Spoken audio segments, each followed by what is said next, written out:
Chị gái nổi tiếng là giả vờ thanh cao. Sau khi bố mẹ qua đời, người thân muốn nhận nuôi tôi khi còn nhỏ. Nhưng chị ấy từ chối. Nói gì mà dù phải bỏ học đi làm công nhân vặn ốc vít, cũng sẽ lo cho tôi ăn học. Nhưng không bao lâu sau, chị ấy đã bỏ mặc tôi. Sau khi tôi vừa làm vừa học và thi đậu đại học, chị ấy lại tự ý hủy đơn xin vay học bổng của tôi và lén thay đổi nguyện vọng để tôi vào học cao đẳng miễn phí. Sau đó, chị ấy hát tại quán bar và bất ngờ mang thai. Chị ấy tìm tôi vay tiền để giữ thai. Tôi lạnh lùng từ chối. Cuối cùng, chị ấy bị sảy thai ngoài ý muốn, bị cậu ấm giàu có bỏ rơi. Chị ấy cho rằng chính tôi đã phá hỏng cuộc sống tốt đẹp của mình. Trong lúc tranh cãi, chị ấy đẩy tôi vào dòng xe cộ và tôi bị xe tải lớn đâm chết.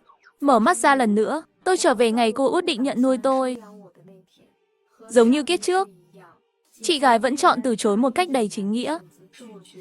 Còn ở kiếp này, tôi quyết định nắm lấy vận mệnh trong tay mình. Tôi pha trà và đưa đến trước mặt cô út. Đây là lần đầu tiên tôi gặp cô út. Cô ấy rời quê hương đi làm xa từ rất sớm. Giờ đã thành nữ doanh nhân nổi tiếng ở thành phố lớn. Sau khi nghe tin bố mẹ tôi mất vì tai nạn, cô ấy đề nghị nhận nuôi tôi, đưa tôi lên thành phố học cấp 3. Chị không phải cũng đang đi học sao?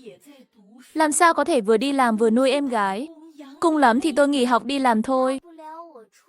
Kiếp trước, khi nghe câu này, tôi cảm động vô cùng. Mãi sau này tôi mới biết, chị ấy đã bị đuổi học từ lâu. Vốn dĩ chỉ có thể đi làm thuê mà thôi. Kiếp trước, chị gái còn tung tin đồn rằng cô út dựa dẫm vào đại gia, nên mới có đủ tiền đưa tôi lên thành phố. Chắc chắn là muốn lừa tôi vào con đường xấu. Vì tôi trẻ người non dạ nên tin những lời nói dối đó. Cuối cùng từ chối lòng tốt của cô út. Đó là lý do tại sao chị gái lại giả vờ thanh cao. Nói gì mà nghèo như không hèn, không ăn đồ bố thí. Khi chị ấy nói những điều này, tôi vô tình lỡ miệng nhắc lại những lời chị ấy từng nói với tôi. Ai đang tung tin đồn nhảm về tôi hả? Các người. Thanh Thanh này. Thế này, sao? Người biết giữ thể diện đương nhiên không chịu thừa nhận mình tung tin đồn. Vội vàng đổ lỗi cho một người hàng xóm, vừa khen chị ấy có khí tiết. Bà Vương bị oan là người nổi tiếng chanh chua, liền sắn tay áo bước tới chỗ Thanh Thanh. Thanh Thanh sợ hãi chạy vào phòng. Cô ấy vẫn như xưa, gặp chuyện chỉ biết nghĩ cho bản thân. Chỉ tiếc rằng kiếp trước tôi đã trải qua nhiều chuyện.